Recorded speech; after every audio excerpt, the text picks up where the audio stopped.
बर' हारिखौ माबोरै फोजोबस्रांनो हागोन? सानैसो सुबुंफोरा बर' हारिखौ माबोरै फोजोबस्रांनो हागोन? बर'नि गासैबो थामोनथाखौ, बर'नि गासैबो कालचार, सोदोमस्रि, जारिमिन, सोलोंथाइ गासैखौबो माबोरै फोजोबस्रांनो हागोन बेखौनो अरायबो सानैसो मानसिया सानगासिनो थायो।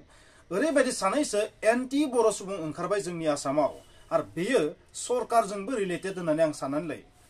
ओरैबायदि जों जाथायफोरखौ नुलांगासिनो थादों, जायफोर जाथायफोरा थारैनो फोरमायो बर' हारिखौ, बर' माहारिखौ माबायदि फोजोबस्रांनो हायो बेखौनो चान्स लागासिनो थादों।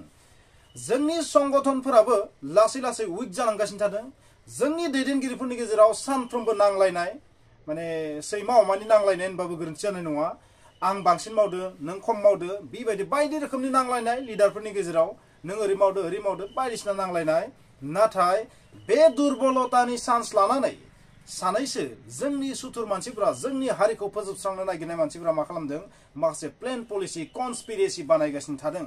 आरो बैफोर कनस्पिरेसिनि जि नुथाय, बैफोर कनस्पिरेसिनि जि रिजाल्ट, बैफोर कनस्पिरेसिनि जि रियेल महर, बेखौ इसे इसे नुनानैबो माखासे मानसिफोरा किन्तु नुनायनि महर लायाखै, माने नुयि बायदि थादों।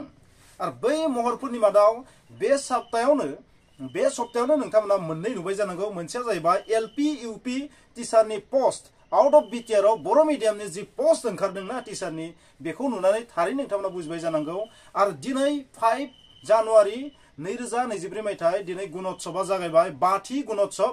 बेयो 5 बोसोर जाबाय गुणोत्सबा बे बोसोराव। आरो गुणोत्सबनि दिनै फार्स्ट फेज, बे फार्स्ट फेजआव नोंथांमोना मोनसे नुदों, जाय जाथायनि थाखाय 2023 मायथाइयाव गोबां दान्थे बिथान्थे जादोंमोन। सोलोंथाइ मन्त्रि डक्टर रनज पेगु बिथांजोंबो सावरायनाय जादोंमोन, एबसु, बिएसएस आरो गुबुन गुबुन आफादफोराबो। आरो लोगोसे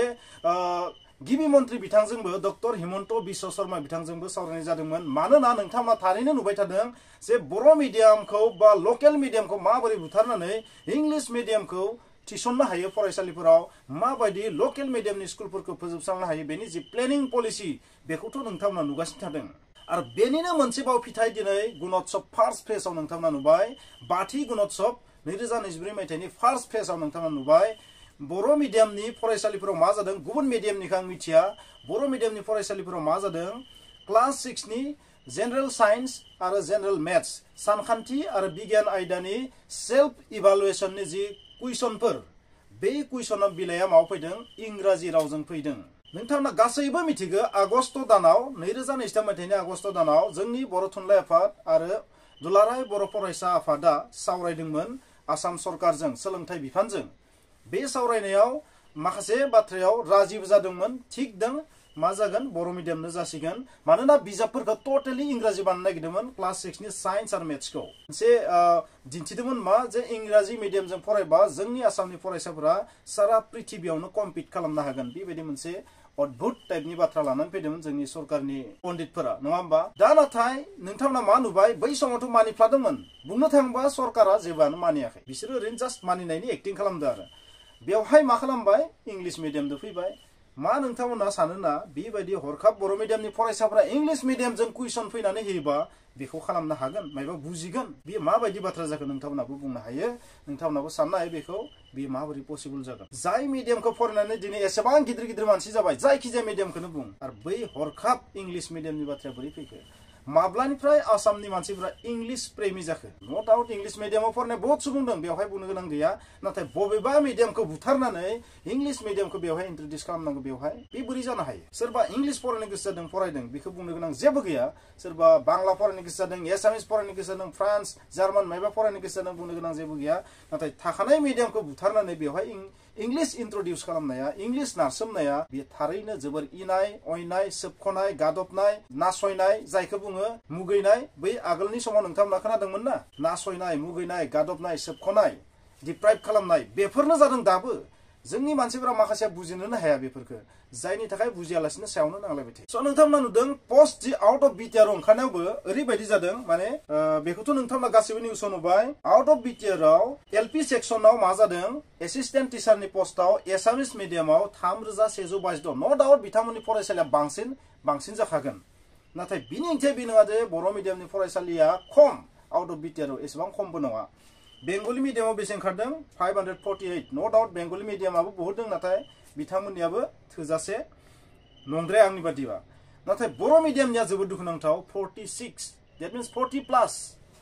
आउट अफ बिटिआरआव एसेबां खम फरायसालि दंना एसेबां फोरोंगिरि रिटायार्ड जायो सानफ्रोमबो बुंनो थाङोबा नाथाय एसेबां खम फोरोंगिरिजों थिसनोबा बै बर' मिडियामा थांना थागोन जानो बेवहाय नोंथांमोना मा बुजिना लादों आरोबाव यूपी सेक्शनाव अपार primary that means ME section होनना बुङो जोङो एमई सेक्शनाव मा एसामिस मिडियामाव 673 बेंगलिया 302 302 आरो बर' मिडियामाव 12 मात्र 12 ल' फोरोंगिरि बबेबा स्कुलावनो 3 4 फोरोंगिरि नांगौ जानानै दं नाथाय गासै माने आउट अफ बिटिआरआव बेसेबां 12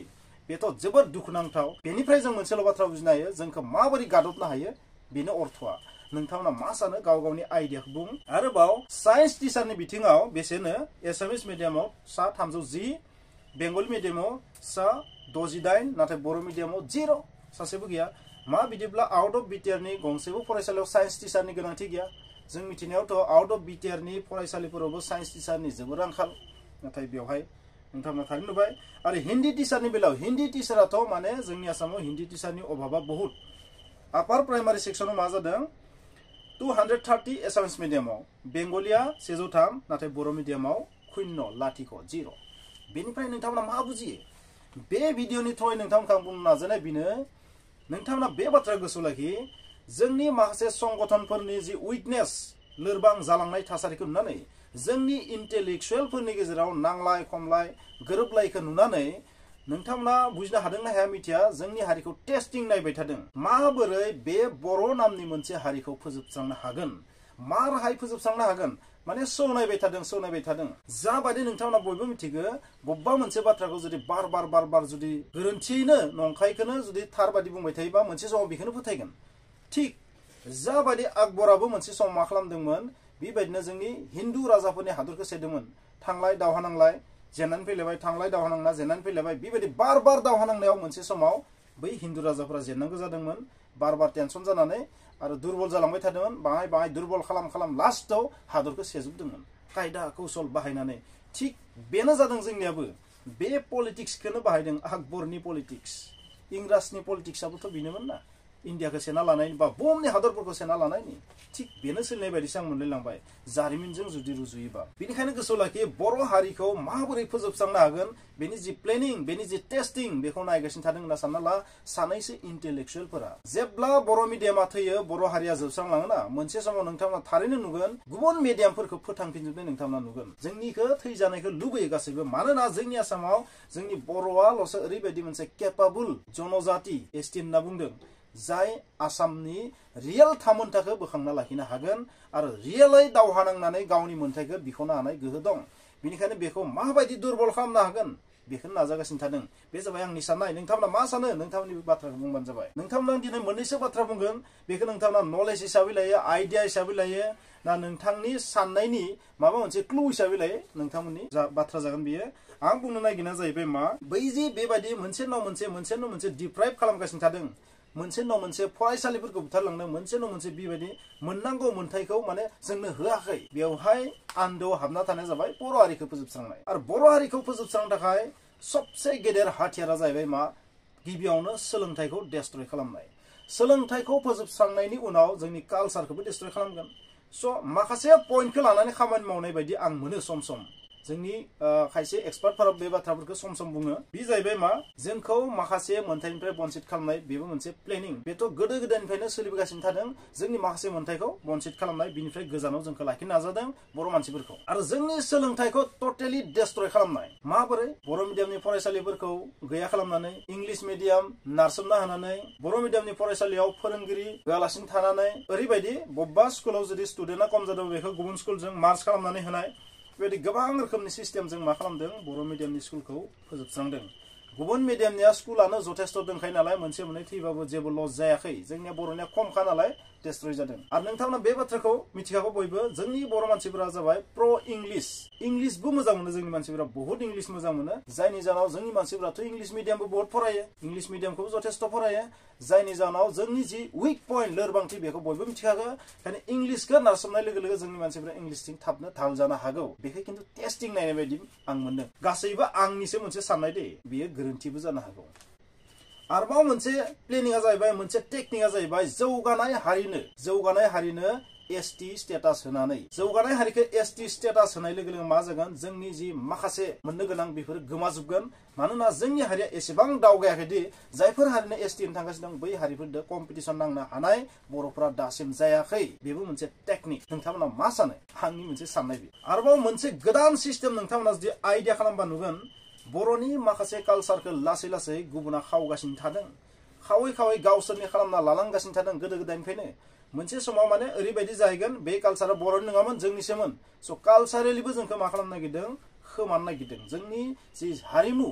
बेखौबो खोमानो नागिरदों सोदोमस्रिखौबो खोमानो नागिरदों जारिमिनखौथ' जिर'आनो खालामखाबाय आरोबाव मोनसे टेकनिकआ जाहैबाय मिडियामखौ बुथारनायाव मोनसे बाथ्राया हाबना दं रावखौ बुथारनाय माबायदि बर'नि रावखौ बुथारनो हागोन अफिस आदालताव बर'नि राव सोलिनांगौमोन नाथाय दिनैसिम सोलियाखै That means जोंनि रावखौ जेरावबो माने दावगानो बिबार बादि बारनो चान्स होआखै रावखौ बुथारनायाबो मोनसे टारगेट मिडियामखौ बुथारनाय माने रावखौ बुथारनाय माने हारिया डेस्ट्रय जानाय आहम बायदि जानाय आहमफोरा दिनै जाय अबस्था जादों बर'फोरखौ बेबायदि जुदि खालामनो हायोबा बेनो जाबाय टारगेट आरोबाव मोनसे जि पलिसि बे प्लेनिं पलिसिया जाबाय गोदो गोदायनि जुगनिफ्राय फैनाय गोदो गोदाय इंराजनि जुगनिफ्राय फैनाय बे प्लेनिं पलिसिया जाबाय जोंनि जेसेबां संगठन दङ बै संगठनफोरखौ माबोरै दुर्बल खालामनो हायो एनिवे जायखिजाया रायै संगठनफोरखौ दुर्बल खालामनो हायो आरोबाव मोनसेया जाहैबाय मा जोंनि बबे मेन संगठना उइक जाखो जे बर'नि बबे संगठना उइक जादों जाय संगठनफोरा बर' हारिनि मोजांनि थाखाय खामानि मावबोदों बै संगठनफोरनि उइक पइन्टखौ नोजोर होनानै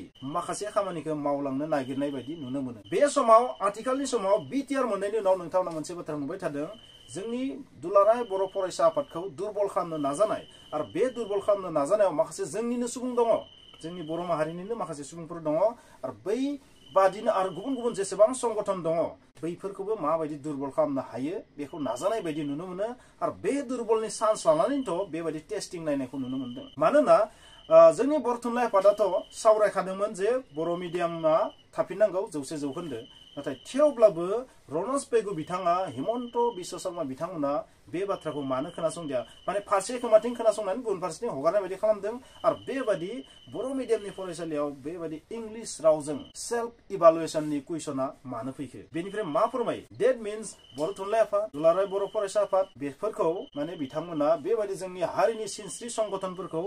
मानिनो बाबाय माने खातिर खालामाखै आरो गियाखै आरो टेस्टिं नायदो आरो मा खालामनो हायो खनसे हरना नायनि र' मा जायो होननानै जास्ट बेबायदि मानोना बिथांमोननियाव मोनसे आइडिया खिलिखांदों बे जाहैबाय मा बे संगठनफोरा माब्लाबाबो आरोबाव धरना सरना दावराव दावसि बेबायदि खालामनाय नंला बेबायदि साननानै लादों जानांगौ आंथ' बेबायदि सानो नोंथांमोना मा सानो कमेन्ट्सखौ हो गाव गावनि नोंथांमोना जेसेबां हायो शेयार खालाम जुदि माबा मोनसे इम्पर्टेन्ट पइन्ट जुदि नोंथांमोना मोननाय बायदि मोनदोंबा मानोना दुखु नाङो नोंथांमोना जाय जि मिडियामाव फराय खोथा गैया नाथाय बबेबा थाखानाय मिडियामखौ बुथारनाया बेथ' जोबोर गिदिर अयनाय थांना थासान्दियाव बेबायदि जानो होयोबा जोंबो जुदि आहम बायदि जानांगौबा मा जागोन नोंथांमोना आहम आंनि भिडिअ गेजेर खोनायो आहमफोरा मा जादों नोंथांमोना थारैनो मिथिगौ जानांगौ जायफोरा नलेज दङ नोंथांमोनाथ' मिथिखागोन जायफोरा फरायनाय नोंथांमोना मिथिखागोन नाथाय जायफोरा फरायाखै फरायसालियाव थांफेराखै नोंथांमोननि थाखाय आं खिन्थागोन जे आहमफोरा 600 बोसोर खुंदोंमोन आसामखौ बिसोरा राव थुनलाइ जारिमिन गासैबो दंमोन सब दंमोन बिथांमोना नाथाय जेब्ला बिथांमोना हिन्दु धोरोम लायो बै समनिफ्राय गावसोरनि टटेलि कालसारखौबो बिथांमोना गारजोबो राव थुनलाइ गासैखौबो बावगारजोबलाङो आरो दिनै बिथांमोना गावसोरनि टाइ भाषाखौबो रायनो रोङा बिथांमोना मा रायो एसामिस बिसोरनि मोसानायाबो मा बिहु मोसानाय बे बिहुनि मोनफ्रोम डिजाइनानो माने आसामाव थानाय गुबुन जनजातिफोरनिफ्राय कपि खालामनाय बायदि नाङो एक्जाक्ट आं मिथिया नाथाय बेबायदि नुयो हि जोम गाननाय जोमनाय सब आइडिया खालामनानैबा नोंथांमोना नुगोन दानिफ्राय 600 बोसोर सिगां आसामाव मा कालसार सोलियोमोन बा 1000 बोसोर सिगां मा कालसार सोलियोमोन हरखाब बेवहाय बहानिफ्राय फैखो माखासे कालसारखौ नोंथांमोना रिसार्च खालामना नायबा नुगोन बैफोर बबेनिफ्राय फैखो बेखौ रिसार्च खालामना नायबा नोंथांमोना नुगोन मोनसे नाव मोनसे गुबुननि कालसारखौ खावगासिनो थादों सोरबा बर'फोरनिखौ बेबायदि खावजोबगोन नामा बे साननो गोनां जानानै फैदों स' जोङो आरोबाव फावसायनानै थानायनि सम गैला बुंनो थाङोबा एसे सांग्रां जाफिननायनि समा सफैबाय बियो बिखौ नासयनायखौ गारनांगौ जालदाब जुलदाब गोरोन्थिया सोरनिबा जादोंबाबो बावगारनांगौ आरो जों सांग्रां जानाया मोजां नङाबा खिन्थु जों बांग्रि खबाव गोलैनो हागौ